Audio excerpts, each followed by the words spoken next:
obviously in Oklahoma. ABC game, big game for both teams, man. Oklahoma coming out with a big win this past week, obviously on the road.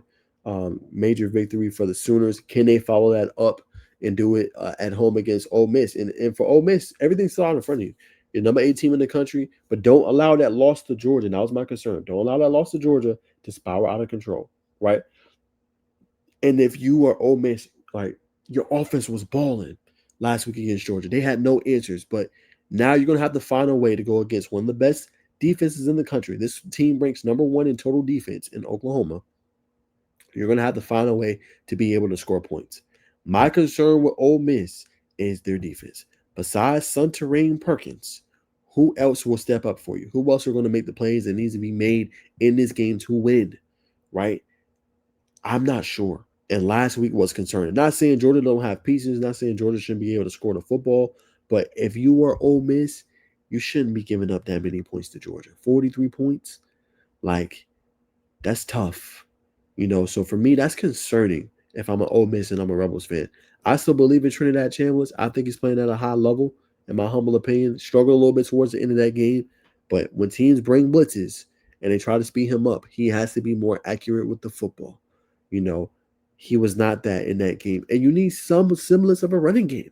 I'm going to keep saying it. The best teams in college football can run it and they can pass it, right? You didn't do that against Georgia, right? Kewan Lacey struggled.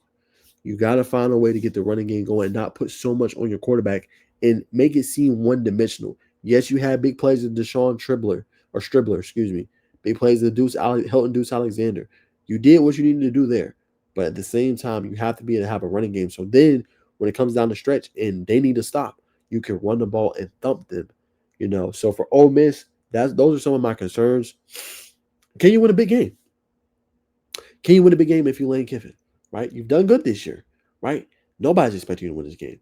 2 tough road tests. It's gonna show us what Ole Miss is made of, right? Now, credit, you didn't get whooped by Georgia. You was in that all the way to the end. Credit to you.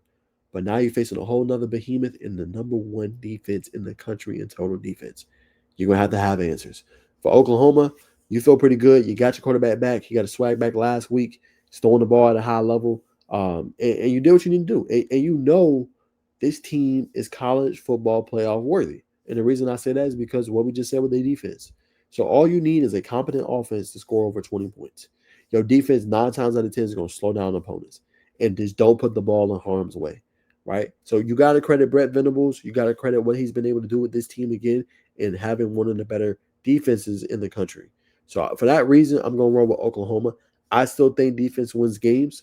And when you have that in a defense with Ole Miss is one of the worst ones in the country, I'm going to lean on Oklahoma in their defense and being able to get stops, force turnovers, make it tough for Trinidad Chambliss, and make Ole Miss one-dimensional. I'm going with the Sooners, man. I'm going to go 38-17 victory against